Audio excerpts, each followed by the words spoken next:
Buenas tardes. Les pedimos nuevamente que mantengan apagadas las cámaras y los micrófonos, que silencien sus micrófonos.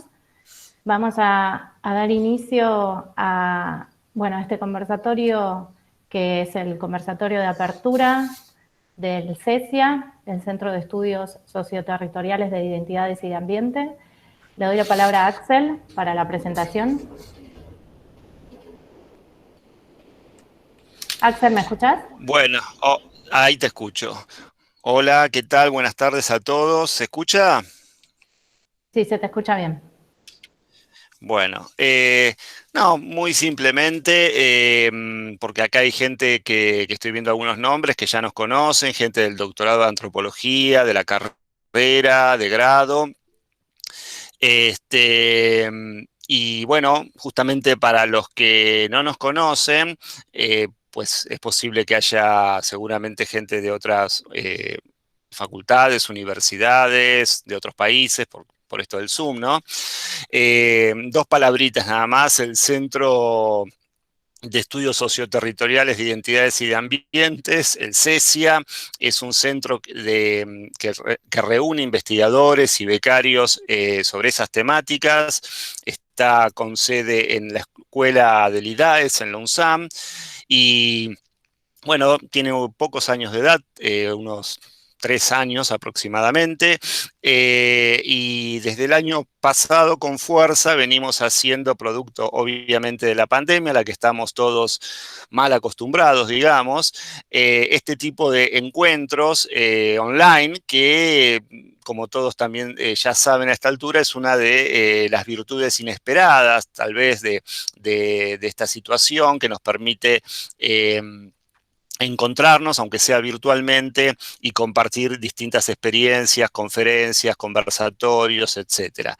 Así que simplemente decirles que bueno, que con este conversatorio que va a inaugurar Gabriel Noel, damos inicio al ciclo de 2021-2021 de estas actividades del CESIA, y bueno, los esperamos encontrar en otras oportunidades que ya iremos anunciando. Tenemos nuestra página de Facebook, ahí pueden buscar CESIA y están los anuncios, pero también podemos difundirlo por otros medios. Así que con esto sí ya le doy la palabra a Soledad nuevamente para que presente a Gabriel.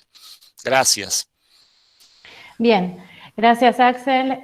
Reitero, por una cuestión de inconvenientes, digamos, que puedan entorpecer al expositor, si mantienen la cámara apagada y los micrófonos, por favor, muy importante, mantener los micrófonos apagados. Bien. Voy a presentar a quien está a cargo de este conversatorio de apertura. Tenemos la alegría y el honor de conversar hoy con Gabriel Noel, que además de ser un colega de muchos años, voy a presentar formalmente. Es un antropólogo, es doctor en ciencias sociales, investigador del CONICET, donde se encuentra llevando adelante el proyecto Lo Urbano en sus Límites, una sociología de lo urbano desde las aglomeraciones de pequeña y mediana escala. Es profesor titular en la licenciatura en Antropología Social y Cultural de la Universidad Nacional de San Martín, y además de su actividad docente en esta casa, dicta cursos y seminarios de grado y posgrado en Flaxo, Argentina, en la Universidad Nacional de Córdoba, en la Universidad Nacional de Misiones, en otras instituciones de estudios superiores del país y del exterior. Desarrolla su actividad como investigador en el programa de migraciones y transformaciones sociales en aglomeraciones medianas y pequeñas de la Argentina y en el núcleo de estudios urbanos, ambos radicados bajo su coordinación en el Centro de Estudios Socioterritoriales de Identidades y de Ambiente. Así que, sin más, Gabriel, te damos la bienvenida y bueno, el público es todo tuyo. Bueno, muy buenas tardes. Agradezco en primer lugar muchísimo a Axel y a Sole en su rol de coordinadores del CESIA esta invitación a abrir la ronda de conversatorios. Y voy a empezar haciendo 4 advertencias, no siguiendo ese viejo apotegma de que quien avisa no traiciona. La primera advertencia es que obviamente el título es clickbait, ¿sí? A ver, lo hace La Nación, lo hace Clarín, lo hace Página 12 para atraer clics, miren si no los voy a hacer yo. Cuando uno lee el título se imagina que va a escuchar las respuestas y las soluciones a todos sus predicamentos y problemas en relación con el trabajo de campo en el mundo COVID. Nada, ya están aquí dentro, obviamente siempre pueden irse, pero es la primera advertencia que quería hacer. La segunda, también una advertencia decepcionante. Varias de las personas que me conocen y que me han tenido como docente y mientras veía a quienes entraban, hay varias de las personas presentes que están en esa situación, van a escuchar cosas que ya han escuchado en otras ocasiones y en particular cosas que se han transformado a lo largo del tiempo y con la vejez, porque, bueno, como dijo Sole, soy un antiguo colega, ¿sí? En verdaderas obsesiones, en las que sigo insistiendo, porque me parece que hay que seguir insistiendo en ellas, pero también hay mucho del modelo Abraham Simpson, ¿no? Esto de los viejos que fatigan siempre las mismas anécdotas. Bueno, voy a hacer eso una vez más. Lo siento, aunque como también dijo una notoria filósofa argentina contemporánea de muchas generaciones, el público siempre se renueva. Tercera advertencia, y esta es la más importante porque es la que contextualiza, creo yo, lo que vamos a hacer acá. Lo que voy a hacer es presentarles una mirada reflexiva sobre mi propia tarea como antropólogo y como etnógrafo en el último año y monedas en esto que hemos llamado el mundo COVID. Y de nuevo, quienes me conocen saben que cuando digo reflexivo no estoy pensando en mundos íntimos de Clarín, de una cosa que me parece denigrante, en general mal escrita y una estafa al dinero de los contribuyentes, sino intentar proyectar una mirada objetivante y distante, hasta donde esto pueda ser hecho, sobre mi propia práctica, que intenta poner, digamos, bajo una lente antropológica algunas constricciones, preguntas, dudas, vacilaciones, insatisfacciones y también enojos con los que me he encontrado en este último año y acerca de los cuales me gustaría conversar con ustedes porque al fin y al cabo esto es un conversatorio. Y cuarta y última advertencia, obviamente como es un conversatorio y como quiero que conversemos, voy a exagerar algunos puntos, simplemente a fines polémicos, ¿sí? No crean que sostengo con la intensidad con la que efectivamente voy a sostener muchas de las cosas que digo acá, pero la idea va a ser provocarles para después poder tener algún tipo de conversación y debate. Bueno, hechas las advertencias de rigor, podemos empezar.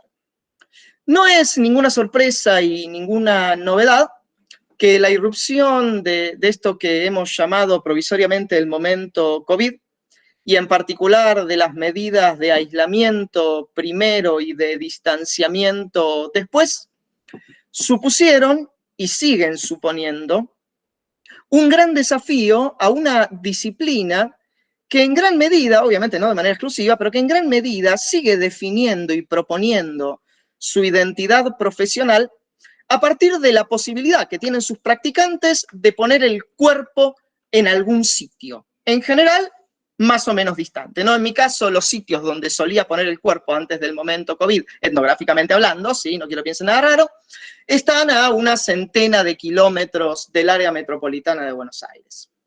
Y al principio, claro, cuando empezó el ASPO, para quienes no son de Argentina y no conocen la sigla, es el aislamiento social preventivo y obligatorio, llamado vulgo cuarentena, muchos de nosotros nos consolamos pensando que, bueno, una cosa temporal, ¿no? Y hay que desencillar hasta que aclare, y una vez que esto termine, podremos volver al campo y hacer lo que siempre hicimos. Pero cuando esto se empezó a prolongar, y empezamos a darnos cuenta de que no había ningún horizonte más o menos cercano en el cual fuera posible, digamos, volver al business as usual, ¿sí? A lo que hacíamos antes, empezaron a aparecer un conjunto de posiciones en relación con este desafío que, insisto, suponía esta situación para una disciplina que se define por la presencia de un cuerpo en un campo, en el que se destacaban, como siempre, digamos, y acá, aclaro, estoy exagerando retóricamente, dos polos que en un gesto, digamos, anacrónico y levemente irónico, voy a llamar apocalípticos e integrados. Por un lado teníamos a los apocalípticos que decían, este es el fin de la disciplina tal cual la conocemos, no podemos hacer campo, no podemos hacer lo que siempre hicimos, etcétera, etcétera, etcétera. Se acabó la antropología. Al menos la antropología que implica este tipo de presencia etnográfica en el campo. No es la única antropología, pero es la antropología que en general se asume como antropología por varios de sus practicantes. Los integrados decían, aquí no ha pasado nada, siga, siga, mal que bien vamos a poder seguir haciendo las cosas que hacíamos, aunque utilizando algún otro tipo de herramientas, ¿no? Herramientas virtuales, tecnológicas, etcétera, etcétera. Obviamente las dos posiciones son sospechosas. La posición de los apocalípticos es sospechosa, esta idea de corran, corran por sus vidas, cual gallina decapitada, porque yo creo que no hubo ningún momento en la historia de la disciplina en la cual varios de sus principales practicantes no dijeran que estaba en crisis y a punto de desaparecer. Creo que al día siguiente de que alguien pronunció por primera vez la palabra antropología, aunque no se sabía muy bien qué era, ya había dicho alguien diciendo a la antropología le quedan los días contados. Y eso se repitió varias veces a lo largo del siglo XIX y del XX. La antropología es como la escuela, siempre está en crisis, siempre está por desaparecer y un siglo y monedas más tarde acá seguimos. La posición de los integrados también me parecía preocupante porque esta cuestión, para usar metáforas futbolísticas, jamás creí que usaría metáforas futbolísticas en un evento público que está siendo grabado, pero bueno, las voy a usar con temor y temblor. Esta idea del siga, siga, de aquí no ha pasado nada, también me parece problemática porque este siga, siga me hace sospechar que las personas que lo sostenían no han pensado debidamente qué significa, cuál es el sentido, cuál es la importancia, cuáles son las implicancias de eso que Gertz en una expresión famosa llamó el estar ahí, y que no son precisamente triviales, y no son simplemente un diacrítico exagerado que utilizamos los antropólogos para distinguirnos de otro tipo de colegas. Entonces, digamos, cuando yo escuchaba estas dos posiciones, que por supuesto, insisto, las estoy exagerando y no eran las únicas, lo que me preguntaba es, no, bueno, a ver, lo que solemos hacer como antropólogos es preguntarnos, ¿sí? Tratar de objetivar, si cambiaron las condiciones objetivas y las condiciones de posibilidad de nuestra práctica, ¿qué implica esto? ¿Qué tenemos que hacer? ¿Qué podemos hacer y qué no podemos hacer? ¿Y hasta qué punto lo que podemos o no podemos hacer es la respuesta a la pregunta de lo que debemos o no debemos hacer? La primera cosa sobre la que querría detenerme es porque, digamos, es la más obvia, la más preocupante y sin duda la principal y la que me va a llevar más tiempo de exposición, que no se preocupen, no será mucho en todo caso, son las cuestiones metodológicas. Volviendo a algo ya dicho y algo que obviamente ustedes sabían antes de que yo lo dijera, las medidas de aislamiento y de distanciamiento supusieron entre enormes dificultades y una imposibilidad literal de hacer trabajo de campo. Vuelvo sobre mi caso, porque les prometí que lo que estaba haciendo era objetivar mi propia práctica. Yo me encontré con, no había transporte público para acceder a los lugares donde hago campo, tampoco se podía acceder con vehículo personal porque las entradas estaban bloqueadas, no se podía, bueno, en uno de los distritos no se podía entrar, no se podía transitar al interior de las localidades del distrito, es decir, no me podía mover. No había lugar donde quedarse, los alojamientos no estaban disponibles, etcétera, etcétera, etcétera. Y en el otro distrito, este distrito del que hablaba es Punta Indio, en el distrito vecino, que es Magdalena, donde, digo, los controles eran un poco menos estrictos, aun cuando hubiese conseguido entrar y quedarme, hubiese encontrado también una enorme dificultad para conseguir hablar con la gente y que la gente me hablara. Más allá de que volveré al final de esta charla, hay que preguntarse si eso es deseable y si tenemos el derecho de imponer nuestra presencia a personas de otros lugares cuando eso implica un riesgo de salud. Pero eso vuelvo en un ratito. De todos modos, la primera cosa que me llamó la atención y que me parece que en realidad es un problema que no hemos planteado con la suficiente fuerza, es que a nadie parece habérsele ocurrido la posibilidad de que la etnografía sea declarada actividad esencial. Y si bien no los veo, supongo que varios se deben estar riendo, siempre que planteé esto había mucha gente que se reía o que contestaba con un chiste si eran colegas en clave autodenigratoria, Pero creo que hay una pregunta interesante ahí que hay que hacer, o varias preguntas relacionadas entre sí. Y les voy a dar un ejemplo.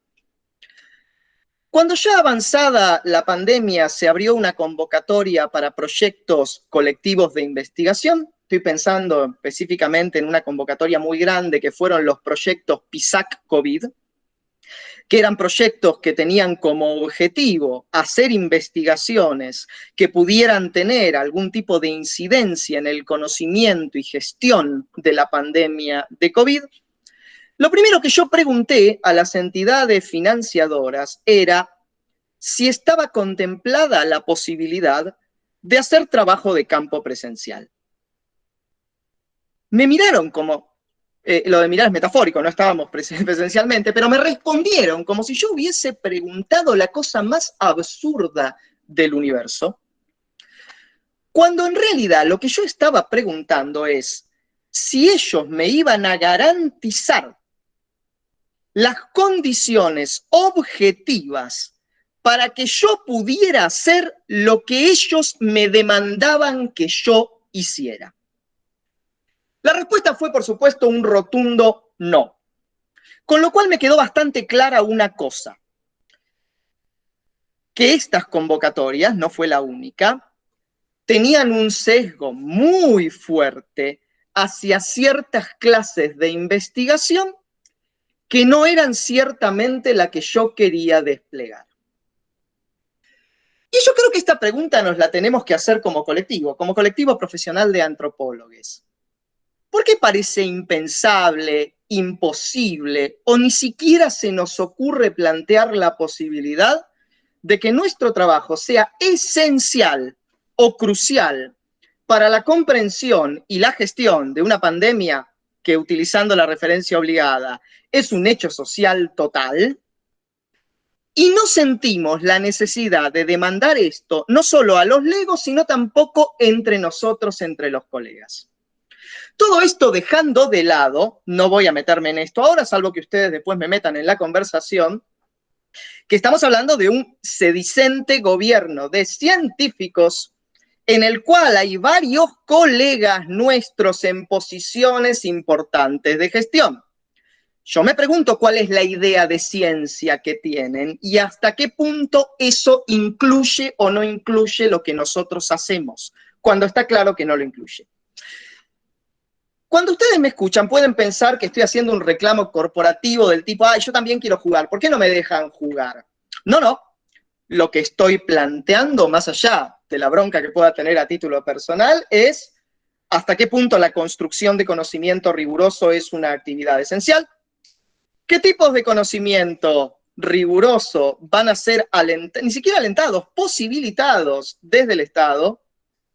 ¿Y qué estamos perdiendo? ¿Qué estamos perdiendo? Me refiero no como antropólogos, sino como sociedad, cuando impedimos determinadas condiciones objetivas necesarias para producir ciertas clases de conocimiento. Porque todos sabemos, incluso decimos, que la epidemia y sus consecuencias son demasiado complejas y demasiado importantes para dejárselas a médicos, virólogos y epidemiólogos. Pero ¿saben qué? La producción de discurso acerca de la pandemia ha sido secuestrada por médicos, virólogos, epidemiólogos y periodistas, todos ellos declarados esenciales sin ningún tipo de objeción, y, digamos, en los discursos públicos de las ciencias sociales, cuando son invocados, aparecen reducidos a sondeos, encuestas, cuestionarios, focus groups, ensayo. La etnografía, en principio, no aparece por ninguna parte. Lo cual me lleva a otro punto. Lo que podríamos llamar la virtualización selectiva del trabajo de campo. Y lo voy a decir más fuerte, porque prometí que iba a decir cosas que escandalizaran a propósito. La reducción automática y acrítica de la totalidad del trabajo de campo a hacer entrevistas. Varias personas con las que hablé que estaban en este polo de los integrados, del aquí no ha pasado nada, parecían no ver ningún problema en la irrupción del momento COVID, porque me decían, listo, todo es cuestión de hacer entrevistas por Zoom.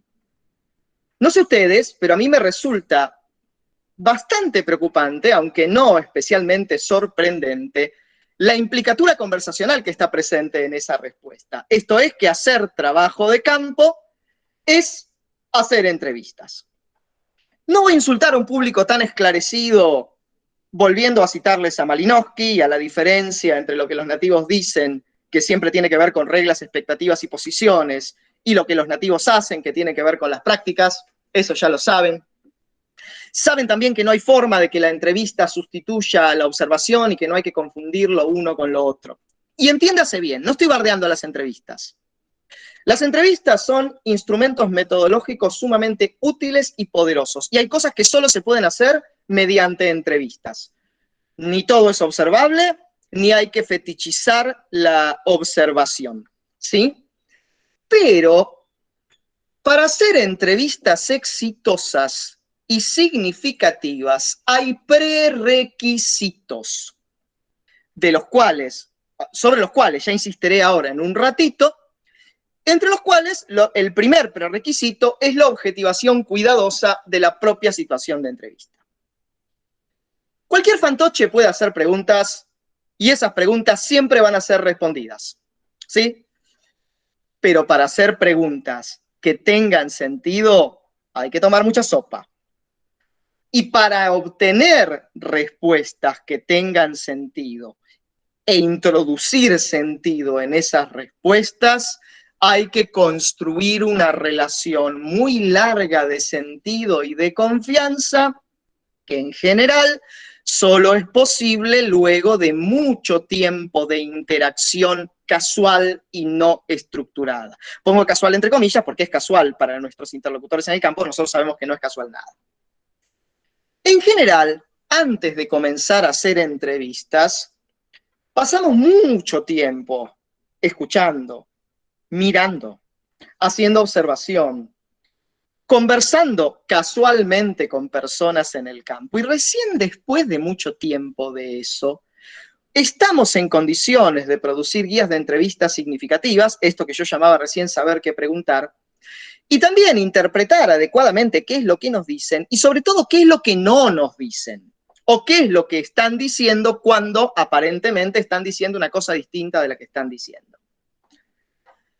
Obviamente, parte de esta observación que es prerequisito de una entrevista significativa puede tener lugar, y lo digo con temor y temblor porque yo sobre esto no sé nada, pregúntenle a quienes sí saben, con las redes sociales y con los social media.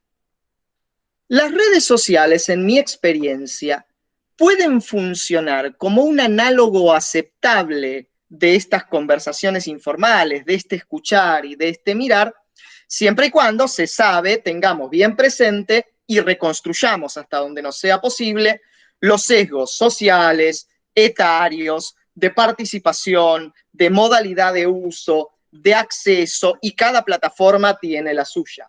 Esto es, quiénes están y quiénes no, quiénes participan y de qué formas, sobre todo quienes no están y no participan en cada uno de los ecosistemas virtuales. Pero todo esto, el trabajo con redes, o incluso, ahora vuelvo enseguida, las entrevistas con Zoom, resultan útiles y significativos en mi experiencia solamente cuando tenemos detrás una experiencia previa de trabajo de campo no virtual que permite enmarcar, sociológicamente hablando, qué es lo que estamos viendo, recogiendo y sobre todo qué es lo que no. Esto, insisto, no es ninguna novedad, lo que estoy haciendo es defender, y de nuevo, no voy a insultar su inteligencia con esto, los beneficios del trabajo de campo intensivo y prolongado. Todo el momento COVID, como vengo diciendo desde el principio, implica un desafío mayúsculo porque no podemos hacer business as usual. Y al mismo tiempo tenemos dos constricciones adicionales. Una es la urgencia, es decir, tenemos que producir o estamos produciendo conocimiento en tiempo real y no con el beneficio de inventario de una mirada retrospectiva después de 2, 5, 10, 12 años de trabajo de campo intensivo. Pero también porque al mismo tiempo que es puesto en condiciones imposibles, hay una demanda o incluso una sobredemanda de conocimiento, pero es muy problemática esta demanda, porque es una demanda de conocimiento a pedido. Literalmente, como se usa la expresión en inglés de manera denigratoria, es on demand. Y esto es siempre problemático, producir conocimiento por demanda, sobre todo en disciplinas con un sesgo inductivo tan fuerte como las nuestras, porque corre el riesgo de poner las respuestas por delante de las preguntas. Sabemos que lo más difícil de hacer trabajo de campo, pero al mismo tiempo lo más productivo, es encontrar las preguntas correctas. Pero si las preguntas ya están preformuladas, corremos el riesgo de estar comprando un objeto predigerido que nos va a cortocircuitar el proceso de producción de conocimiento. Y no voy a hablar mucho, por ahí digo algo al final, de otro tipo de demanda, que es la participación en el debate público acerca del COVID, de la pandemia, de las medidas, un debate en el que tanto participar como no participar supone algún tipo de riesgo, si hay un equilibrio ahí muy delicado entre el intelectual público y el científico, que se inscribe obviamente en la tensión eliasiana entre compromiso y distanciamiento. Insisto, si queda tiempo y me quedan ganas, volvemos sobre esto. Para usar una analogía que más o menos sistematice lo que vengo diciendo en esta última partecita. Se ha hecho mucho hincapié en la difusión pública de la ciencia que si se pudieron producir vacunas eficaces contra el COVID en un lapso de tiempo récord e históricamente inédito, es porque había mucho trabajo silencioso acumulado por detrás. Es decir, las vacunas no se empezaron a producir de cero, sino que aprovecharon y capitalizaron mucho conocimiento acumulado sobre el cual se subieron para producir las especificidades de las vacunas contra las variantes del COVID. Yo creo que, mutatis mutandis, lo mismo cabe para las ciencias sociales. Vamos a poder producir conocimiento significativo acerca de este hecho social total llamado COVID, en la medida en que podamos y sepamos capitalizar muchas de las cosas que hemos venido haciendo desde hace años o desde hace décadas. Y ahí, al menos en mi propio trabajo, es donde, insisto, encontró sentido algún tipo de virtualización de las relaciones sociales. Si eso no me resultó completamente improductivo, es porque esa virtualización vino después de 5 años de trabajo de campo intensivo en estas localidades, y yo ya estaba en posesión de un montón de conocimiento que me permitió dar sentido a lo que estaba encontrando en estos lugares que antes no había estado minando de manera sistemática.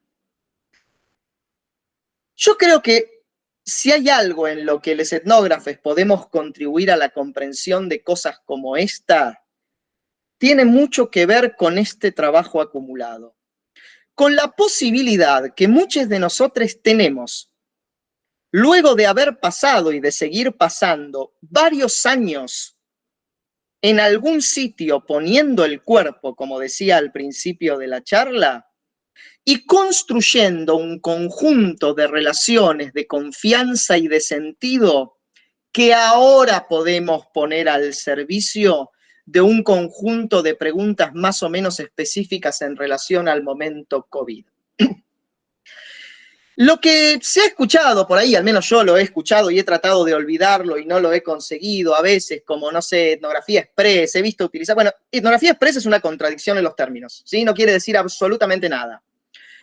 Una batería de entrevistas, un conjunto de charlas breves, un repertorio de entrevistas por Zoom, no es una etnografía. Para utilizar otra vez un término deliberadamente anacrónico pero útil que nos enseñaron Haddon y Seligman, eso es un survey. Y es importante, es necesario, funciona perfecto como primera aproximación a algo novedoso, pero nos da un contorno muy grueso, muy grueso. Y no podemos engañarnos creyendo o haciendo creer que eso es simplemente la prolongación del trabajo de campo etnográfico por otros medios, porque no lo es. Es, en todo caso, como nos enseñaron los amigos Haddon y Seligman, una buena primera aproximación para después, sobre esa base, poder avanzar con la investigación etnográfica. Ese es el modo para mantenerme en esta coordenada de la objetivación de la propia práctica en la que yo encaré la etapa COVID, como una prolongación de un trabajo que ya tenía 5 años de presencia de mi cuerpo en algún sitio, lo cual me permitió encontrar sentido por ejemplo, en las redes sociales o en el social media. No sé, porque insisto, yo lo ignoro todo sobre esto y por eso les vuelvo a recomendar que consulten a los que saben. Yo sé que yo no podría lanzar trabajo de campo de cero en estas condiciones. Y ustedes me dirán, bueno, ¿y entonces qué hacemos? Porque hay muchos entre ustedes, sobre todo tesistas, que estaban a punto o recién habían empezado a hacer trabajo de campo cuando el COVID les explotó literalmente en la cara. Porque ustedes pueden estar pensando y deben estar pensando, claro, qué vivo, vos ya venías con el Head Start, tenías 5 años tomando envión y yo qué hago. Yo creo que hay una cosa que no siempre aprovechamos, porque hay mucha de esta, y digo, yo me declaro el primer culpable de defender esto, pero digo, de defenderlo no deliberadamente, ¿no? Hay mucho de esta idea del genio solitario que trabaja, valga la redundancia, en soledad. Creo que muchas veces nos perdemos o nos olvidamos de la idea de la construcción de conocimiento como un proyecto acumulativo. Y yo le he recomendado a mucha gente, y les recomiendo a ustedes ahora, que si están en esas circunstancias, querían o estaban empezando campo y no pudieron, busquen proyectos o investigadores que tengan este Head Start y súmense a ellos. Porque les va a ser mucho más fructífero capitalizar experiencia ajena sobre la cual montar la suya, que, insisto, salvo que quieran seguir la vía acerca de la cual yo lo ignoro todo, de la etnografía virtual, no sé nada sobre eso, digo, esa es otra vía, pero no es la mía, sumarse a un proyecto que ya tenga esta carrera, este Head Start, puede ser fructífero. Bueno, suficiente con las cuestiones metodológicas, esta era la parte más larga, ya queda poquito. En términos de preguntas, más allá de las obvias, ¿qué cosas nos habilita, nos permite, nos revela y nos enseña este momento COVID? O sea, ¿qué otras cosas podemos hacer con el momento COVID, además de investigar COVID? Para empezar, hay una que es obvia, y esta es una de las cosas que me han escuchado decir 1000 veces quienes me conocen. Los momentos críticos precipitan reflexividad. Esto nos lo enseñó Durkheim, nos lo repitió hace menos tiempo uno de sus escoliastas, Giddens.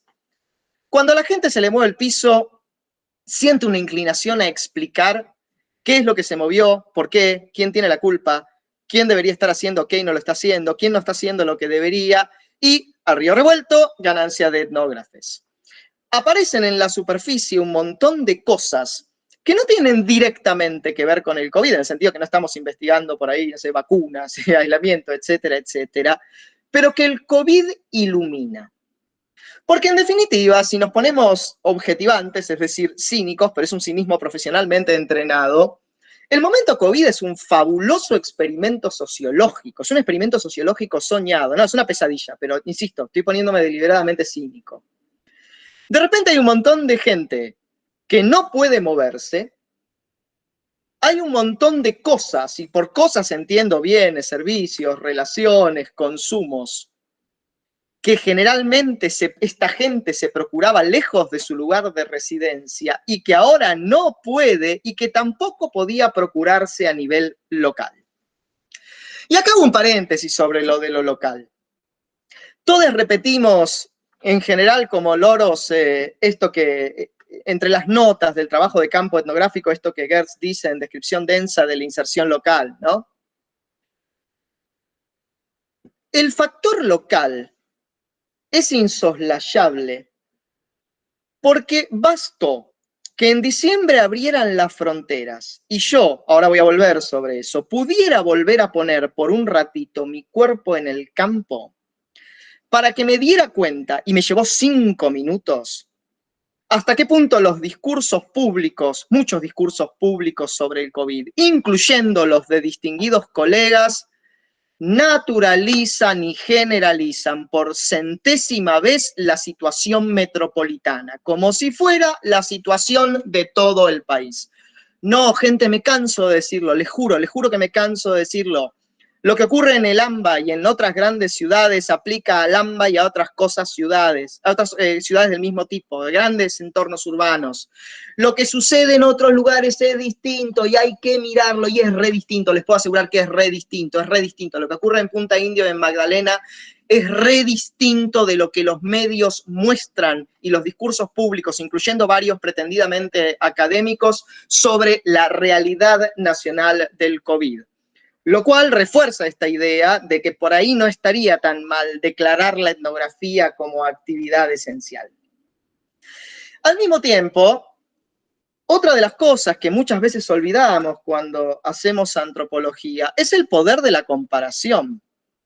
No solo de la comparación entre estos espacios no metropolitanos, como esta es mi obsesión, ¿no? No tiene por qué ser la suya, pero de estos espacios no metropolitanos con las metrópolis donde residimos, sino también la comparación entre dos lugares cercanos e incluso adyacentes, como en mi caso eran Magdalena y Punta Indio. Miren, son dos lugares que están pegados. Si vos buscan el mapa, son dos partidos adyacentes. Uno prácticamente dinamitó las entradas. No se podía entrar y salir ni circular por dentro. El otro no. Uno reconcentró gran parte de sus actividades hacia el interior y muchas cosas que no se proveían a nivel local empezaron a proveerse a nivel local. Aparecieron oportunidades de negocios increíbles que antes la gente se procuraba en La Plata y ahora tiene que procurarse a nivel local porque a La Plata no se puede ir. Otro, digamos, Magdalena es un colador para empezar porque tiene varias unidades penitenciarias y en las unidades penitenciarias está circulando gente todo el tiempo que viene y que va, personal penitenciario, personal policial, familiares, etcétera, etcétera. Nada, y sí. Seguimos 5 minutos, podemos encontrar 1000 ejes de comparación que funcionan, digamos, iluminando de las dos maneras en que puede iluminar la comparación. En primer lugar, la comparación por contraste. Ah, y esto que ocurre acá, ¿cómo ocurre en el otro lado? Ah, y esto no lo vi en el otro sitio, a ver, voy a ver cómo es. Pero también la comparación por convergencia de agendas. Somos muchos que estamos mirando cosas parecidas en distintos lugares, es una gran oportunidad para ponernos a conversar entre nosotros. Y ahí de nuevo viene la recuperación de la ciencia como proyecto colectivo. Para ir terminando, les doy algunos ejemplos de algunas preguntas interesantes que me fueron surgiendo a mí en el transcurso de este año de trabajo de campo, más allá de las obvias y específicamente ligadas a la pandemia. La primera gran cuestión, y no soy original en esto, fue lo primero que muchos de nosotros miramos, fue la cuestión de la movilidad. ¿Quién puede moverse y qué no? ¿Cuáles son los límites de la movilidad y la inmovilidad legítima e ilegítima? ¿Cuántas clases distintas hay de legitimidad para moverse y cuáles son y cómo se atribuyen y quién las reclama, como yo he hecho con la movilidad del etnógrafo, y quién las resiste? Segunda cuestión, comercio y servicios. ¿Cómo se procura adentro lo que antes se procuraba afuera o cómo se lo procura afuera? ¿Qué se puede virtualizar y qué no? ¿Qué sucede con lo que no puede virtualizarse? ¿Qué cosas las personas declaran prescindibles o por el contrario insustituibles, deseables, necesarias, imprescindibles? ¿Qué cosas se ofertan, se solicitan, se venden y se compran, por ejemplo, por internet con más fuerza que antes? ¿Qué mediadores aparecen en estas relaciones cuando antes las relaciones eran directas? Y acá paso muy rápido por un ejemplo que les insinuaba recién. Por ejemplo, la capital del partido de Punta Indio, Verónica, la ciudad cabecera en realidad. La ciudad cabecera había un montón de cosas que no tenía. Por ejemplo, lo que yo llamo informalmente, y queda entre nosotros y la grabación y las personas que lo vean después, la oferta culinaria palermitana. Los beer houses, las hamburguesas gourmet, etc. Porque la gente iba a La Plata para eso. Y los propios residentes de Verónica suponían que no tenía sentido ofertar eso a nivel local porque de todos modos la gente iba a ir a La Plata. Ahora que la gente no puede ir a La Plata, empezaron a aparecer food trucks, empezaron a aparecer cervecerías, todo lo cual beneficia, por supuesto, el trabajo de campo etnográfico y el sustento material y alimentario del etnógrafo. Tercer punto, primero movilidad, segundo comercio y servicios. Tercero, la sociabilidad. ¿Qué pasa con los vínculos de proximidad? ¿Cuál es la noción de distancia? ¿O cuáles son las nociones de distancia y cómo funcionan? Pregunta favorita de quienes trabajamos en estas escalas. ¿Qué pasa con el control social? ¿Cómo funciona? ¿Cómo se construyen y se reconstruyen las relaciones entre el adentro y el afuera? ¿De qué lazos, modalidades y formas de la sociabilidad se prescinde y de cuáles no? ¿Qué se modifica y qué no? Como consecuencia del control social y de todo esto que venía diciendo, me aparecieron, se volvieron evidentes para mí, un conjunto de tensiones y de fisiones internas en varias de estas localidades que no eran para nada evidentes y que en 5 años no había descubierto. Bueno, de repente se volvieron evidentes. Cuarto punto, demandas. ¿Qué se demanda y a quiénes en contexto de la pandemia? Tanto a nivel local como a nivel supralocal. ¿Qué cosas se declaran urgentes o inaceptables? ¿Qué emergentes imprevistos surgen? Les doy un ejemplo que a mí me sorprendió, es una de estas cosas que cuando uno la mira hacia atrás es obvia retrospectivamente, pero que en su momento me sorprendió. En la localidad de Magdalena, una de las primeras cosas por las que hubo grandes movilizaciones en las redes sociales fue para permitir la visita al cementerio. A mí jamás se me hubiese ocurrido pensar, porque no tengo una relación con mis muertos de esa clase, jamás se me hubiese ocurrido pensar en el cementerio como una cuestión prioritaria, como algo que necesito sí o sí que se abra. Pero claro, yo ya sé que estoy en minoría y sabemos, porque somos antropólogos o estamos en vistas a hacerlo, lo importante que es la relación con los ancestros y con los muertos. Y esto saltó inmediatamente. Digo, ahí hay algo interesantísimo que está surgiendo con una demanda hacia el municipio de que habilitara las relaciones entre vivos y muertos, que después, mirando de la piola, me permitió también ver un conjunto de demandas que se le planteaban al municipio que estaban subidas a esa. Y última cuestión que estuve tratando de trabajar y que me surgió como emergente en este año, lo que tiene que ver con las expresiones discursivas de los anhelos, los deseos, los temores, las nostalgias, las utopías, las imágenes de futuro, ¿no? Y por eso decía que no es el área metropolitana, ¿qué lugar en eso, en la construcción de esos discursos acerca de esas cosas, tienen los medios, los repertorios metropolitanos, las cosas que circulan adentro pero vienen de afuera? ¿Cómo se construye la idea de crisis? ¿Y hasta qué punto el COVID es una crisis a nivel local? ¿Lo es de la misma manera que en las metrópolis? No, por supuesto que no. Hay otros términos en los que se construyen, hay otras temporalidades en las que se construye esa crisis, y hay siempre modos específicos en los cuales los repertorios metropolitanos o transnacionales son combinados con recursos a nivel local. Y acá podríamos hablar durante horas, no lo vamos a hacer, sobre cómo funcionan las vacunas, cómo funciona la reacción a las vacunas, ¿no? Me refiero, el pánico moral, el temor al contagio, funcionan de manera completamente distinta que en entornos metropolitanos. Y última cosa, y muy cortita, se me fue en vicio. Después de las cuestiones metodológicas y estas cuestiones que podríamos llamar con un poco de solemnidad teórica, obviamente tenemos cuestiones también éticas. Yo les comentaba hace un ratito, el 1 de diciembre, la provincia de Buenos Aires habilitó la circulación interna, no en todas las localidades, pero en muchas, al turismo. Cuando todos leían turismo, yo leía etnógrafo. Ah, abrieron la puerta a los turistas, ahora van a ver, ¿sí? Me cuelo atrás de la caravana de gente con sombrillas y sillitas, con mi sombrero para hacer trabajo de campo. Obviamente, más allá del alivio profesional, por esto que les contaba al principio de hasta qué punto nuestra identidad se juega en la posibilidad de poner el cuerpo en el campo, surgió la posibilidad de volver a mis happy hunting grounds etnográficos a trabajar en un montón de cosas que habían surgido de manera incompleta, imperfecta, distinta, etcétera, etcétera, en todo este trabajo virtual. Pero claro, más allá del entusiasmo y de mi decisión más o menos tomada de que quería ir e iba a ir, había una pregunta ética dando vueltas por detrás, que no les voy a decir que me quitó el sueño, pero sí les voy a decir que mereció bastante reflexión, que tiene que ver con las prácticas de cuidado que yo, como migrante temporal metropolitano, tengo que guardar hacia mis interlocutores en el campo. Piensen lo siguiente. Cuando yo entré nuevamente a Punta Indio en diciembre, el distrito había tenido un cierre estricto hasta noviembre. En noviembre habilitaron las visitas de los propietarios no residentes. Había tenido hasta ese momento, desde marzo, menos de 40 casos en total. Está bien, son 10.000 habitantes, pero digo, 40 casos. Ningún muerto. Y tenían disponibles en ese momento un gran total de 5 camas de terapia intensiva.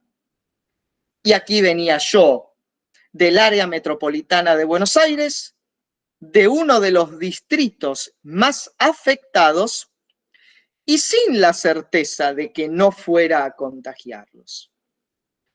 Cuando llego a Punta Indio me encuentro con la siguiente situación.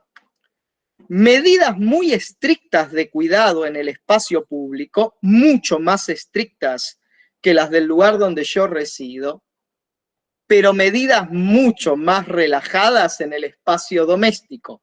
Compartir el mate, besos, abrazos. Y eso me obligó a mí a pensar reflexivamente el modo de balancear prácticas de cuidado, básicamente no correr el riesgo de contagiarlos, y relaciones de confianza. ¿Cómo no sobreactuar una distancia que pudiera ser interpretada de alguna manera irritante? Al mismo tiempo, una vez que volví a poner mi cuerpo en el campo, empezaron a aparecer demandas explícitas y específicas que me interpelaban, quizás no como antropólogo, pero sí como científico y en particular como investigador de CONICET. Y voy al ejemplo. Había bastante gente en Punta Indio que no estaba convencida en absoluto acerca de la oportunidad o la conveniencia de vacunarse. No estaban convencidos. No eran antivacunas, ni esbirros a sueldo de Patricia Bullrich, ¿no? Esa matriz metropolitana de la grieta con la cual automáticamente se configura todo. Era gente que a partir de los discursos de los que se habían apropiado y que habían reelaborado, no encontraban evidencia suficiente acerca de la conveniencia o la seguridad de darse una vacuna. Y me preguntaban a mí, siempre encabezando la interpelación con: Gabriel, vos que estás en CONICET, ¿qué onda las vacunas? Obviamente no soy ni epidemiólogo, ni infectólogo, ni virólogo, tengo una posición personal, quiero creer parcialmente informada por la evidencia, como todos estamos parcialmente informados por algún tipo de evidencia sobre las vacunas, pero me pedían orientación. Y ahí tuve que tomar una decisión. Mi decisión provisoria fue: si mi sentido arácnido, o vamos a usar una metáfora más propia de mí, si la perturbación en la fuerza me decía que la persona me estaba pidiendo que la convenciera, esta cosa sartreana de pedir consejo a quien ya sabés lo que te va a decir, argumentaba con fuerza, digamos, a favor de la vacuna. Y si no, simplemente explicaba mi posición personal, distanciándola hasta donde fuera posible de mi lugar como científico. Y bueno, y terminé militando la vacuna. ¿Qué le vamos a hacer? ¿Sí? Tercer y último desafío ético, y con esto voy a dejar, y creo que es el más complicado.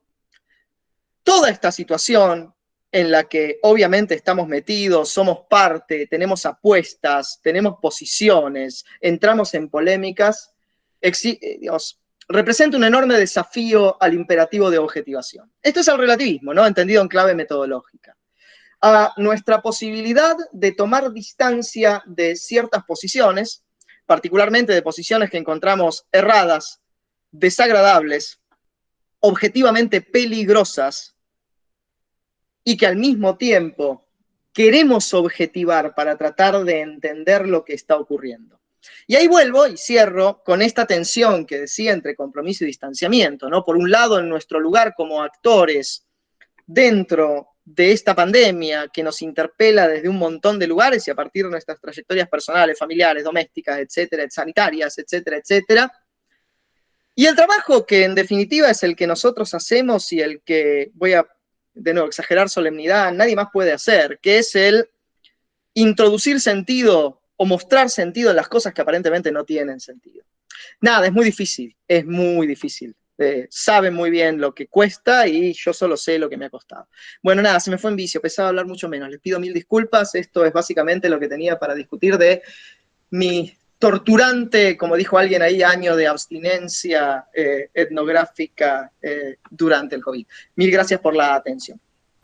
No, gracias a vos, Gabriel, por esta maravillosa exposición sobre etnografía, sobre teoría. Has podido como articular sobre ética en nuestra profesión, has podido articular diferentes dimensiones.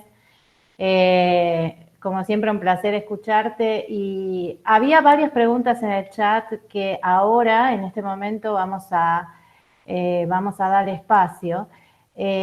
Así que voy a leer algunas. No sé si para que estoy viendo, te las leo yo para que estoy viendo. Perfecto. Entonces, mejor así, si podés leerlas vos, así directamente respondes lo que vos desees. Voy por orden. Te saludaba Rosana Guber, que se tenía que ir. Ay, perfecto. Bueno, dice Viviana Parodi, es absolutamente esencial toda la investigación social. De pronto el Estado que no financia lo advierte y se consigue que tengan más a mano leer lo que se produce, sobre todo a la hora de planificación de política pública. Sería un golazo demostrar que es esencial. A ver, no toda la investigación social, ya quedará claro por lo que dije, pero no toda investigación social nace igual, is born equal, ¿sí? Claramente hay investigación social que está siendo buscada, alentada, financiada por el Estado y que tiene que ver con todo esto que decía, ¿no? Con focus groups, entrevistas, cuestionarios, el touch and go. Y hay investigación que no. El ejemplo del proyecto PISAC COVID yo lo puse a propósito. O sea, ese proyecto tenía vedado por definición la posibilidad de hacer trabajo de campo etnográfico. Bueno, a ver, no estoy diciendo, porque nunca lo dije y no lo voy a decir tampoco ahora, que no exista salvación fuera de la etnografía y que la única forma de producir conocimiento en ciencias sociales sea a través de la etnografía. No estoy diciendo eso porque además no lo creo. Lo que sí estoy diciendo es que hay ciertas dimensiones de la vida social que solo pueden ser capturadas etnográficamente. Y si no nos dejan, bueno, o sea, hay una pérdida ahí, hay un tipo de conocimiento que no está siendo producido y hay un sesgo sistemático que ni siquiera es tematizado, nadie se pregunta cuál es el problema, ¿no? Acá, y bueno, y Viviana después dice, la reducción de entrevistas ya era cada vez más usual antes del COVID incluso. Coincido completamente y es algo que me irrita. Pensar que hacer trabajo de campo etnográfico es hacer entrevistas es un grave problema, es un grave problema. Repito, hay que releer a Malinowski. Cuando uno le pregunta algo a alguien, esa persona contesta con una regla, una expectativa o una regularidad empírica. Las prácticas hay que mirarlas, ¿sí? Y les recomiendo un texto del cual estuve robando en los comentarios que hice acerca de eso. Yo, ya todos los que me conocen saben que me permito una referencia burdiana por día. Esta es mi referencia Bourdieu del día de hoy. Hay un texto fabuloso de Bourdieu que se llama La opinión pública no existe, donde justamente él muestra esto, ¿no? Cómo el entrevistar, si yo voy, por ejemplo, a un barrio cualquiera y le pregunto a una persona, ¿usted qué piensa de la política del gobierno en relación con la vacuna de AstraZeneca? Aunque la persona no conozca la política del gobierno, ¿no? Algo va a contestar. Pero eso que va a contestar no es algo que la persona, no expresa nada acerca de la persona, es algo que está inventando en el momento para no quedar mal conmigo. Yo recojo eso y digo, las personas piensan, el 80% de las personas piensan que el gobierno está... Bueno, nada, o sea, no funciona así. Lean ese texto que es buenísimo. Me dice Paulina, tengo una pregunta, Gabriel. En el hipotético caso de que la etnografía se tomara como actividad esencial, ¿no se volvería a producir una diferencia entre estudios selectos y estudios rechazados? Es decir, si los espacios de socialización están en su mayoría restringidos, ¿dónde van a hacer etnografía los etnógrafos? Bueno, a ver, una muy buena pregunta, Paulina. Una cosa son las condiciones necesarias y otra cosa son las condiciones suficientes. Que garanticen la posibilidad de que pongamos el cuerpo en el campo no garantiza la posibilidad de hacer trabajo de campo. Ahí es donde uno pone a rendir sus relaciones precedentes, ¿sí? Pero lo que es seguro es que si no nos habilitan eso no lo vamos a poder hacer. En definitiva, yo lo que quiero hacer, a ver, de nuevo, no quiero argumentar un punto corporativo. Lo que quiero hacer es invitarles a todos ustedes a preguntarse qué es ciencia y qué no, qué cuenta como conocimiento y qué no, y por qué el nuestro no cuenta como conocimiento. Porque un gobierno que se llenó la boca desde el principio hablando de ciencia y que de nuevo incluso promovió por primera vez en mucho tiempo a varios colegas a las primeras líneas de gestión en el gobierno, nadie dijo nunca, che, y si además de darle rienda suelta a los periodistas, no, están grabando esto, no voy a decir eso, ¿por qué los etnógrafos no son actividad esencial? ¿Sí? A ver si hay algo más. ¿Cómo podríamos proceder cuando uno ya hizo trabajo de campo y hoy se encuentra lejos geográficamente del campo? ¿Cómo continuar? Me dice Pablo. ¿Cómo estás, Pablo? Mira, es lo que yo hice, o sea, y es lo que estoy tratando de decir que hay que hacer. Que yo no pudiera ir a Punta Indio o a Magdalena durante un año no me impidió mantener relaciones, pero esas relaciones ya habían sido construidas de antes. Entonces, a ver, hice entrevistas por Zoom, obviamente que hice entrevistas por Zoom, pero muy pocas entrevistas nuevas. Solamente hice entrevistas nuevas cuando me abrieron el campo y había gente, por ejemplo, que convivía con personas de riesgo, y ahí está la cuestión ética. No voy a poner mi entrevista delante del riesgo de salud de tus parientes. Pero sí pude conversar mucho con gente con la cual yo ya tenía relación. Y esa sí es la prolongación de la etnografía por otros medios. Pero lo que yo estaba tratando de decir en esta charla, y se perdió obviamente entre las 10 millones de cosas desordenadas que dije, es que yo no sé, porque no lo sé, cómo hacer trabajo de campo virtual. ¿Y qué implica eso? No lo sé, es algo de nada, soy demasiado viejo, ya les dije a Abraham Simpson, soy demasiado viejo para eso. Lo que sí sé es que habiendo hecho 5 años de trabajo de campo habitual, puedo prolongar eso en una interacción virtual. Porque pensémoslo en clave de homología. Las personas mismas tuvieron que hacer esto, o sea, no es solo yo no pude verlas. Ellos tampoco pudieron ver a un montón de personas que antes veían.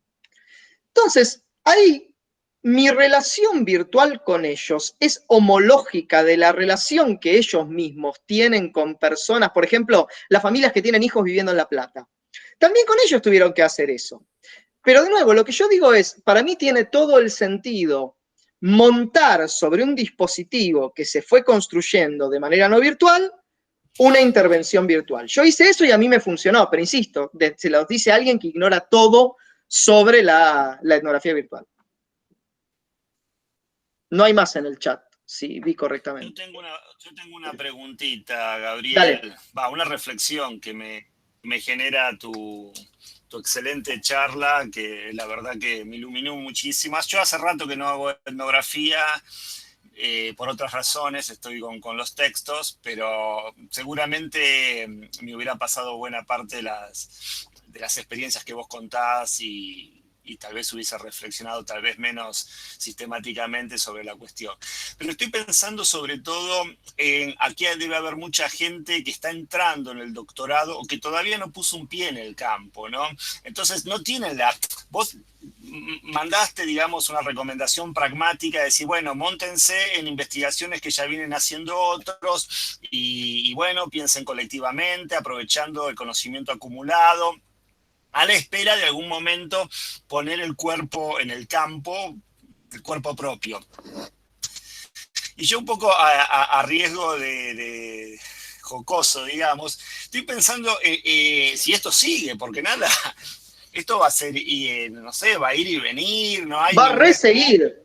Por eso va a reseguir. Vamos a pensar que va a seguir, vamos a tratar de ser, con idas y vueltas, dispo, aspo, esto, segunda, tercera, cuarta ola, mutaciones, vacunas, no vacunas, bueno, nos estamos acostumbrando, mal acostumbrando a esto, pero hay que empezar a pensar esto del carácter esencial de nuestra actividad en términos sociales, pero también el carácter esencial o obligatorio que tiene en buena parte la etnografía para la construcción de las monografías y de las tesis de grado, ¿no?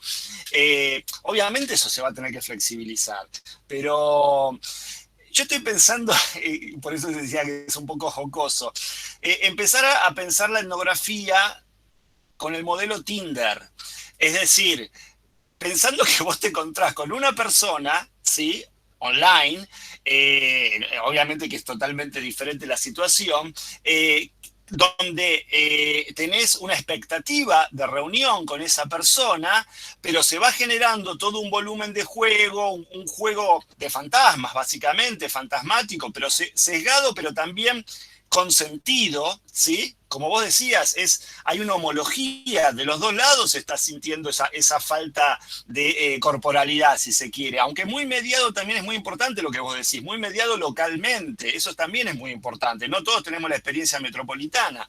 Pero digo, ¿qué pasa si positivamos como dato de la realidad que tal vez haya que empezar la investigación al revés, con entrevistas, sin creer que todo se debería agotar ahí, y generando la expectativa mutua entre los interlocutores de un encuentro con los cuerpos presentes? Porque necesariamente esto se nos impone como realidad, no es un deseo ni una experimentación metodológica, es tratar de adecuarse a las circunstancias, pero no viéndolo como algo negativo en sí mismo y sobre todo con una cuestión pragmática que tiene que ver con los que nunca pusieron un pie en el campo todavía. Esto genera todo un tipo de conocimiento, una producción de conocimiento, si se quiere, al revés, porque vos podés hablar ahora porque estuviste en el campo antes. ¿Y qué pasa si empezamos a hablar y nos prometemos estar juntos en algún lugar en X circunstancias? Digo, pensémoslo así colectivamente, más allá de la normativa de Malinowski, de lo que nos gusta y lo que tenemos, como vos decís, soy Abraham Simpson y venimos de ese lado y demás, pero yo estoy pensando sobre todo en lo que recién empiezan, ¿no? En los que no todavía, incluso que no vienen de la antropología, que están en un doctorado, que vienen de otras disciplinas y nunca hicieron ni entrevistas tampoco. Nada, es una reflexión que me generó tu excelente charla. Gracias, Axel, tenés razón. Y voy a rescatar dos cosas que vos dijiste y ante las que me declaro literalmente, digamos, ignorante, y me parece que hay que pensar y que tu provocación es sensata. La primera tiene que ver con la temporalidad de la pandemia. Yo pasé muy rápido por eso. Dije, bueno, al principio dijimos, bueno, van a ser un par de meses, listo. O sea, aguantamos durante un par de meses, reviso las notas que ya tengo y escribo algo con lo que ya tengo, después vuelvo al campo. Y después ya fuimos viendo que esto iba para rato. Yo hay algo sobre, a ver, vuelvo a lo que decía al principio de mi charla. Todo lo que yo expuse es una mirada retrospectiva, hablando mal y pronto, sobre lo que hice yo en un año y monedas para zafar. Es decir, para enfrentarme, como vos decís, a esta situación que no elegí y que ciertamente no hubiera elegido y que me planteó un desafío, y cómo capitalizar mis propias fortalezas. Y en el sentido digo, bueno, mire, lo que yo capitalicé es esto y quizás les sirva a ustedes también capitalizarlo. Pero vos traes una cosa muy importante sobre la que yo no me he pronunciado y no me pronunciaré porque me aterra y lo ignoro todo, que es la cuestión del largo plazo. Más allá de lo que diga Keynes, hay que pensar el largo plazo y pensar esto, ¿no? ¿Qué pasa en los próximos años, suponiendo que la pandemia no se va a ir a ningún sitio? Y en la medida en que esto se prolongue, ¿qué tipo de reconstrucción vamos a tener que hacer? Yo ya insisto, ya estoy demasiado viejo para eso, pero es algo que alguien tiene que pensar. Estaré atento. Respecto de esto también que vos decís, nada, lo que dijiste me parece re profundo, porque creo que, a ver, ahora el trabajo de campo va a ser hecho por todos, me incluyo, bajo una modalidad stop and go. Es decir, como hice yo, me abrieron el campo, me fui. Entre diciembre y febrero me fui. Hice campo, bla, bla, bla, porque ahora se volvió a cerrar. Ahora, insisto, cuando yo llegué, Punta Indio había tenido 40 casos en total en todo un año. En este momento tiene 36 casos activos. Y Magdalena tiene 100. ¿Sí? Lo cual, en la escala de esa ciudad es un montón. Y yo ya sabía que esto iba a pasar. Es decir, sabía que no es que se había abierto el campo y se iba abierto para siempre. Entonces, lo que vos decís me parece muy sensato, porque creo que lo que tenemos que empezar a pensar es qué cosas pueden hacerse en el campo y esperar a que el campo se abra para hacerlas, y qué cosas pueden hacerse fuera del campo y las hacemos mientras no podemos ir al campo. Porque, de nuevo, cuando nosotros éramos quienes hasta cierto punto elegíamos cuándo ir, digo, esa elección nunca fue absoluta, pero digo, hasta nosotros, bueno, digo, esta semana me voy a ir a hacer campo, nada, la decisión era cuándo ir. Ahora hay una cuestión en medio de eso, una cuestión anterior, una mediación previa, que es cuándo puedo hacer campo, cuándo está abierto el campo para que yo ingrese y hasta qué punto es conveniente ingresar, teniendo en cuenta estas consideraciones de cuidado que yo decía. Y creo que sí, que va a haber que pensar esta relación entre el stop and go y, como vos decís, no sé si invertir, pero seguro alternar momentos en que se puede poner el cuerpo en el campo y ahí ponerlo, y momentos en que no se puede. Y sí, digo, nada, estamos todos improvisando en esto, estamos enfrentándonos a una situación que, como decía al principio, pone en jaque una de las cuestiones más cruciales de nuestra propia identidad profesional y personal.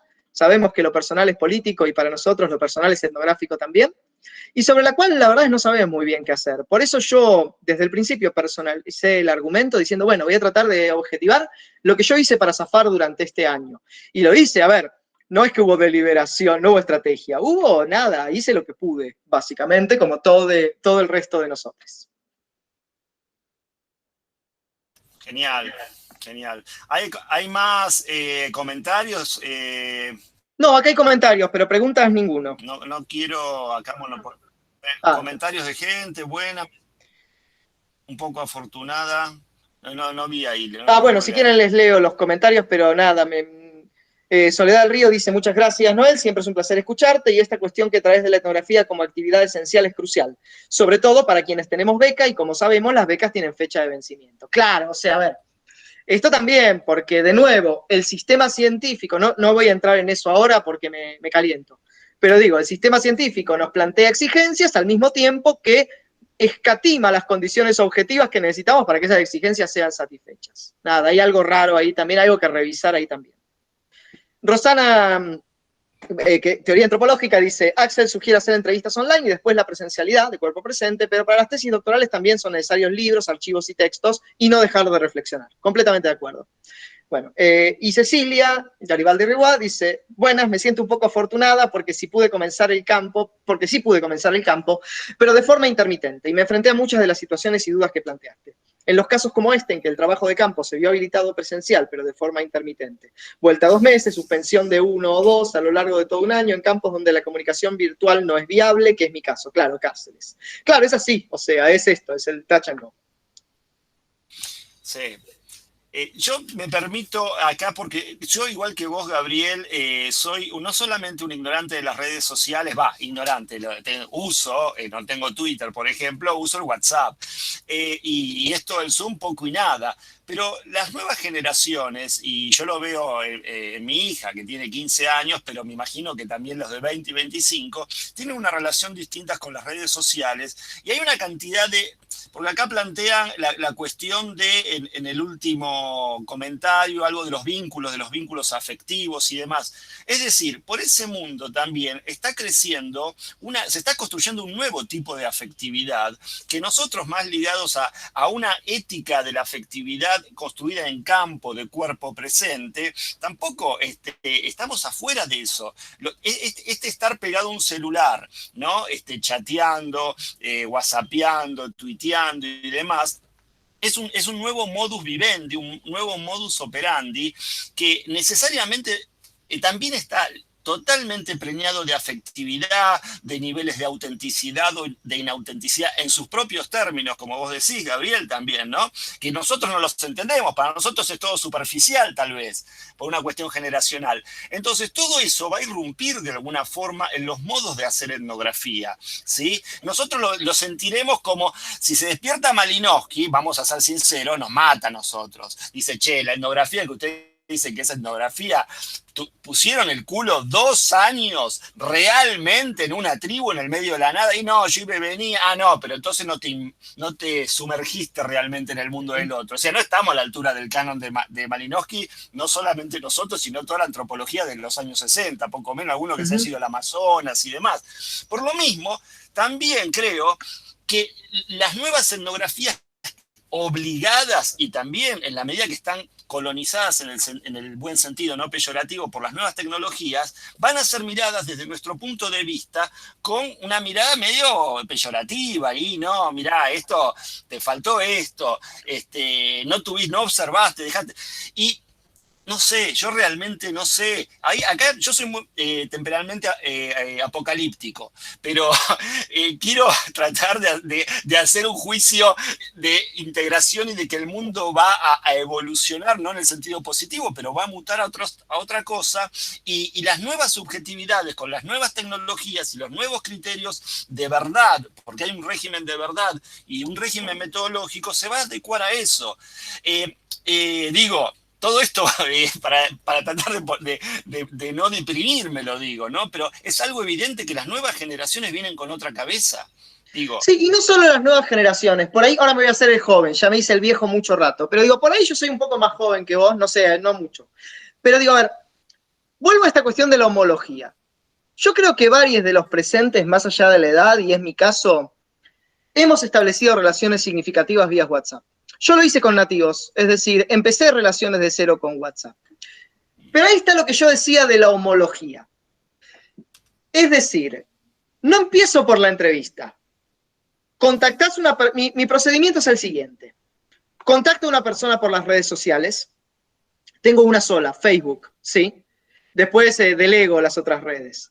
Y nada, no me pidan amistad en Facebook, salvo que vivan en Punta Indio o Magdalena. Olvídense, porque es solamente para eso. Mando una solicitud de amistad. Me presento. explico quién soy y qué hago, perdón. Y si hay un feeling de confianza, comparto WhatsApp. Y empiezo a conversar con esa persona. Empiezo a tratar de sustituir justamente, ¿no?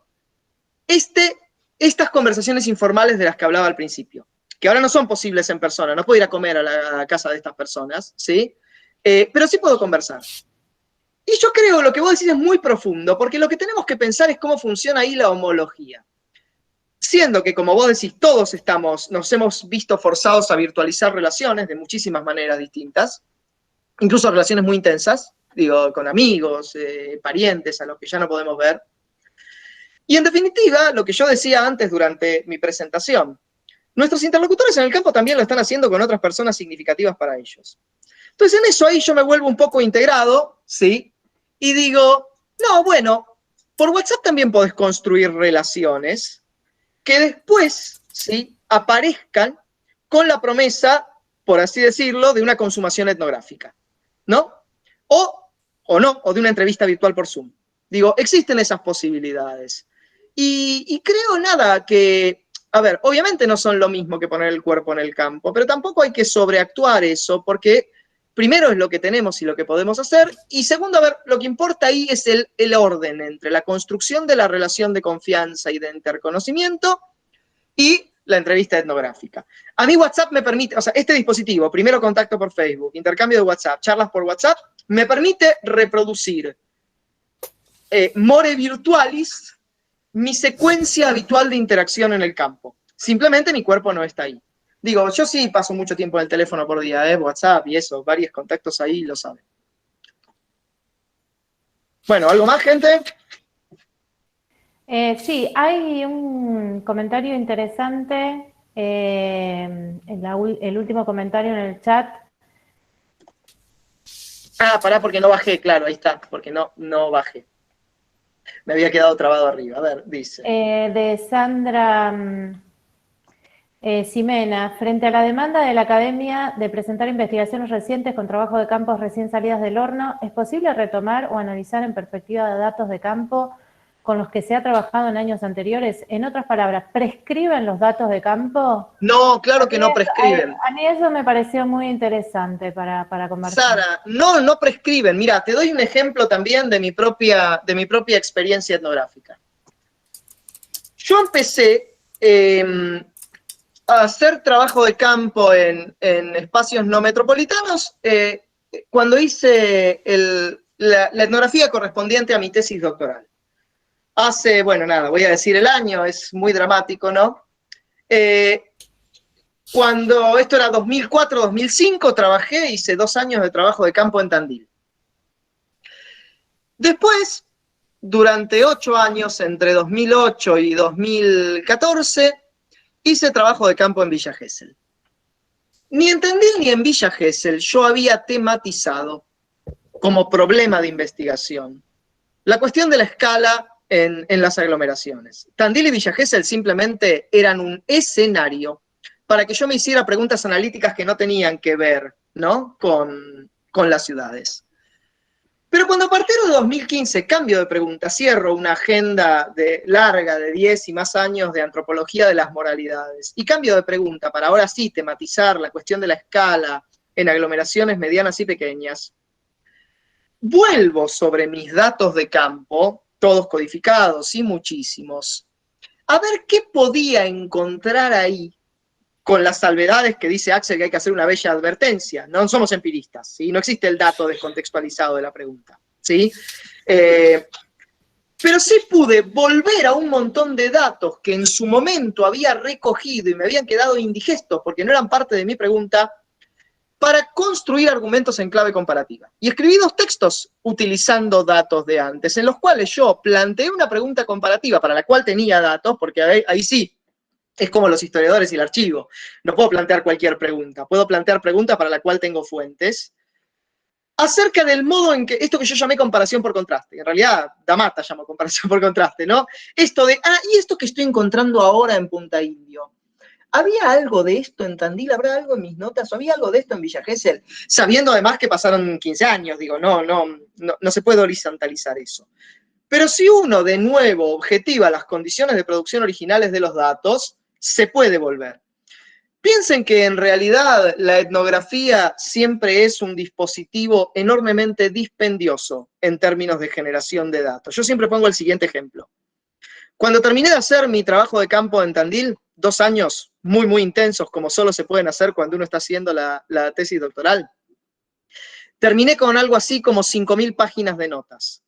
No se preocupen, no las imprimí, los árboles están a salvo, pero terminé con 5.000 páginas de notas. Eran 3.280 y pico de notas de campo, codificadas, ¿no? Para mi tesis doctoral y todo lo que escribí en relación con ella, debo haber usado unas 180 de esas páginas. Nada más. En Villa Gesell, que ya fui mucho más enfocado, porque ya tenía la mitad de la pregunta construida, no fue tan inductivo el trabajo, terminé con 3.000 y pico de páginas de notas. Unas 2.100 notas de campo, si mal no recuerdo. Estoy diciendo los números de memoria, son un invento, no me hagan caso. Para todo lo que escribí sobre Villa Gesell, que fue mucho, debo haber usado unas 600. Y siempre queda un montón de material indigesto, porque claro, como uno no sabe qué va a ser relevante al momento de recogerlo, lo sabe después, cuando encontró la pregunta, siempre hay más material del que uno puede utilizar. Bueno, se puede volver sobre ese material, ¿no? Y hacerle preguntas con las salvedades, con las advertencias de rigor, como bien dice Axel. No somos fetichistas del dato, no somos MAG, no somos positivistas que creemos que pueden construirse datos con independencia de la pregunta. Pero fuimos nosotros los que los construimos y podemos evocar, podemos reconstruir hasta cierto punto cómo fue que los construimos. Con eso se puede hacer algo. Entonces, nada, yo he vuelto a mis datos de campo para, ya que tengo 3 etnografías, 3 estancias etnográficas más o menos largas e intensas, la idea es no desaprovechar todo eso. Acá están los nombres. Claro, exacto, después los historiadores me lo agradecerán. Nada, yo iba a poner acá, yo sé que lo tienen, pero iba a poner acá igual mi mail, si después quieren seguirla por mail, voy a poner mi mail unsam. Pueden escribirme, hacerme preguntas, ya saben que las contesto. Y bueno, y aprovecho y les agradezco una vez más la paciencia, la estancia y haber pasado esta hermosa tarde de lluvia conversando acerca de mis predicamentos haciendo campo. Gracias de nuevo a Axel y a Sole por la invitación.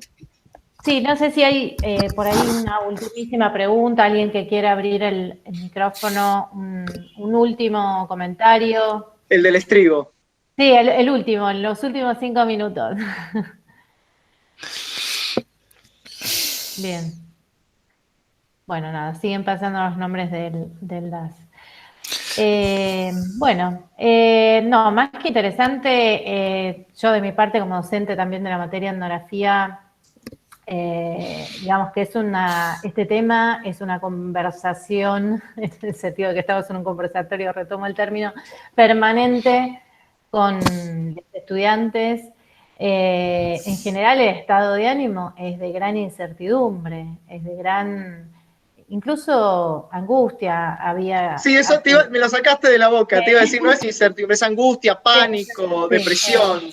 Sobre todo es una situación angustiante porque en aquello en que se están formando no pueden, con total, digamos, libertad y con total apertura, no pueden realizarlo, ¿no? Hay toda una serie de condicionantes o bien, digamos, un cierre total. Entonces, es una preocupación permanente y evidentemente es algo que merece ser repensado. Por una cuestión de que, estas cuestiones que hay algo que está acoplando, no sé si es algún micrófono, pero me escucho doble. Yo cierro el mío si querés por las dudas. No, la cuestión que quería señalar es esta. Nosotros claramente estamos formando, y bueno, y yo también los acompaño a ambos, a Axel y a Gabriel, en una materia fundante donde leemos nuestros padres fundadores, es decir, leemos a Malinowski, leemos a Boas, leemos a Evans Pritchard, digamos, son nuestros padres fundadores. Entonces, leemos esas etnografías con esas estancias en lugares lejanos y exóticos, y claramente esta situación en la que estamos desde hace ya, porque la temporalidad también hay que considerarla en ese sentido. Es más de un año que estamos en esta situación y que no podemos hacer una estancia en el campo como querríamos. Y menos aquellos que se están iniciando y que nosotros estamos iniciando en este camino.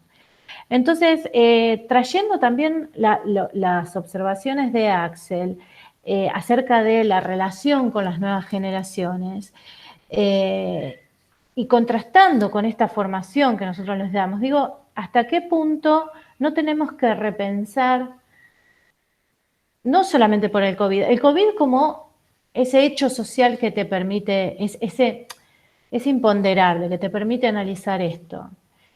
La etnografía que nosotros les enseñamos y que nosotros tenemos como ideal en nuestra propia ADN profesional, ¿no? Porque es nuestro ADN profesional. ¿No tendríamos que poder repensar ese ADN? Si eso es posible. Me lo planteo como una pregunta. No porque el COVID sea una situación, la situación de confinamiento sea eterna y eternizable, no creo, sinceramente, no espero. Pero digo, a raíz también de esta relación de las nuevas generaciones con los medios digitales y con los dispositivos digitales, y aprovechando la excusa del momento COVID, ¿no tendríamos que repensar esa forma idealizada que, por cierto, yo soy y acá están mis alumnos y ex-tesistas que no me van a dejar de mentir, yo soy la primera que defiendo como a capa y espada y que sostengo que la producción de conocimiento en antropología viene del trabajo de campo prolongado en un campo social. Entonces, digo, este momento, con todas las limitaciones que tiene, pero con estas nuevas generaciones más, con otros sentidos acerca de la tecnología, ¿no tendríamos que repensarlo? Sí, yo por eso los mandé a todos a hablar con la gente que sabe de esas cosas. Digo, estoy completamente de acuerdo. Yo creo que, nada, a mí me excede, estoy demasiado, ahí sí vuelvo a la vejez, estoy demasiado viejo para eso. Pero creo que es absolutamente pertinente lo que vos decís, Sole, ¿no? O sea, tenemos que pensar a medida que se van multiplicando y ampliando los espacios de sociabilidad, cómo incluirlos en la escena etnográfica. Porque ahí hay algo que, bueno, esto no lo estoy inventando yo, ni soy la primera persona que lo dice, pero pensar lo virtual y lo no virtual como oposición es una estupidez. Porque todos nosotros vivimos permanentemente en la interfaz entre, esto que decía el WhatsApp, a ver, estamos en una interfaz virtual en este momento. Todos nosotros, y ahora más que nunca, vivimos permanentemente en una interfaz entre lo presencial y lo virtual, que es indisoluble, o sea, es distinguible analíticamente, pero en la experiencia de la vida forma un continuum inconsútil. Creo que hacía 10 años que no usaba la palabra inconsútil. Buenísimo. Yo creo que te devuelvo la pregunta porque me parece una repregunta. Es, bueno, muy bien. Siendo que porque vos decías, hacer etnografía es meterse en un campo social. Bueno, perfecto. Ahora, el campo social no solo incluye personas cara a cara diciéndose cosas, y hace rato que no las incluye, digo, el teléfono ya tiene 2 siglos, ¿sí? Incluye también un montón de escenarios que obviamente la pandemia ha alentado y ha multiplicado de manera muy, muy rápida, pero que ya existían antes. Lo que pasa es que yo antes podía resistirme a hacer un Skype, no usarlo nunca, ahora ya no puedo. Y deben ser incorporados ese campo de interacción. Por eso vuelvo a lo que yo dije un par de veces. Mis nativos están usando Zoom y están usando las redes y están usando WhatsApp. Por ejemplo, los padres que tienen hijos en la... Exactamente, Axel, ese es el término. Están utilizando todos esos dispositivos para conectarse con sus hijos que viven en La Plata cuando no pueden ir a visitarlos. ¿Quién soy yo para decir que eso no es parte del campo? Obvio que es. Y ahí mi presencia virtual, mi presencia holográfica como en el Consejo Jedi, es una presencia más entre todas las que ellos interactúan. Creo que el desafío es ese. Tenemos que dejarnos de pensar en términos de la oposición entre lo virtual y lo presencial, cosa que yo hice en la charla, digo, los opuse, pero bueno, ahora los desopongo, para empezar a pensar los modos en que lo virtual amplían el campo de experiencia de las personas y meternos del lado de adentro de eso. Digo, a ver, del mismo modo que, como decía Axel, ¿no? Puedo entablar y sostener relaciones por WhatsApp. Nada, esto es parte de la experiencia y debe ser incluido como parte de la experiencia etnográfica y no como una degradación de la experiencia etnográfica o como una especie de experiencia etnográfica secundum quid, sino como una expansión de la experiencia etnográfica. Es parte, nosotros no decidimos qué es la experiencia etnográfica. Tiene que verse, son nuestros nativos los que lo deciden.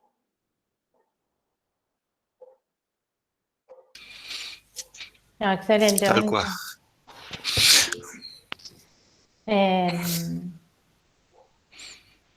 Axel. No, simplemente estaba ahí leyendo, Silvia Carabetta dijo, aprender a mirar y escuchar diferentemente. Bien. Bueno, yo creo que estamos. Axel, ¿querés hacer algún cierre, algún anuncio, algo? No, nada. No, creo que la verdad que me da la sensación que dejó una agenda, por lo menos en mí, muchas ganas de seguir pensando esto. Podemos hasta hacer un bis, no un bis, una segunda parte en el segundo semestre, a ver cómo nos encontramos en todos los sentidos. Y creo que hay muchas cosas, es como para escucharla de vuelta e ir tomando notas, porque me quedo con esto que venimos diciendo en los últimos 5 minutos, más allá de los desafíos pragmáticos, se está imponiendo la necesidad de cambiar nuestros parámetros de experiencia, nuestros parámetros del oficio, porque está cambiando todo a pasos acelerados, sobre todo cuando tenemos esta idea de finitud y cuando tenemos esta cuestión de que esto viene para largo. Entonces, acá hay un desafío tremendo, que es la experimentación, no solamente teórico-metodológica y ética, sino existencial de cada uno de nosotros, que en este caso la leemos a través del prisma etnográfico, pero creo que se dijeron una cantidad de cosas acá que van más allá, que exceden, que explotan la etnografía, pero que está bueno empezar como pretexto con la etnografía,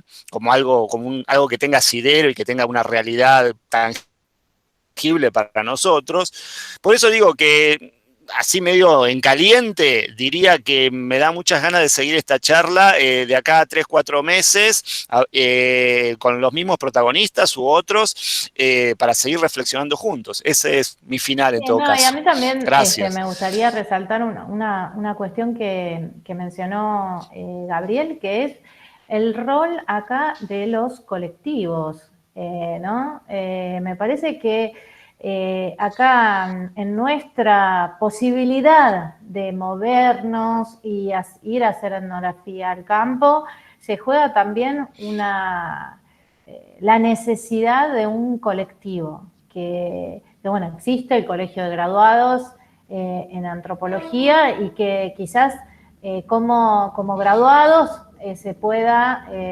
ahí empezar un diálogo también que vaya en ese sentido de posicionamiento de la profesión, también en este tipo de demandas, ¿no?